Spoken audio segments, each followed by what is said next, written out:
ప్రస్తుతం ఈ రాత్రి వేళ ఒంగోలు ప్రాంతంలో ఉన్నాను. ఎందుకు ఈ ప్రాంతానికి వచ్చానంటే, కొంతమందికి ఆహారం అందించి, సువార్త కరపత్రికలు ఇచ్చి, మరియు వారికి సువార్త అందించి, పుస్తకాలు ఇచ్చి, దేవుని గురించి దేవుడు నాకు ఇచ్చిన అవగాహనలో కొంచెం వారితో పంచుకోవడానికి, వారికి ప్రార్థన చేయడానికి రాత్రి వేళ ఒంగోలు ప్రాంతం వచ్చాను. దేవుని కృపతో చక్కగా జరిగింది.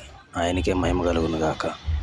ఇప్పుడు ఇది మీకెందుకు చెప్తున్నానంటే, మనిషి ఆయుస్సు ఎంతకాలం ఎవరికి తెలియదు.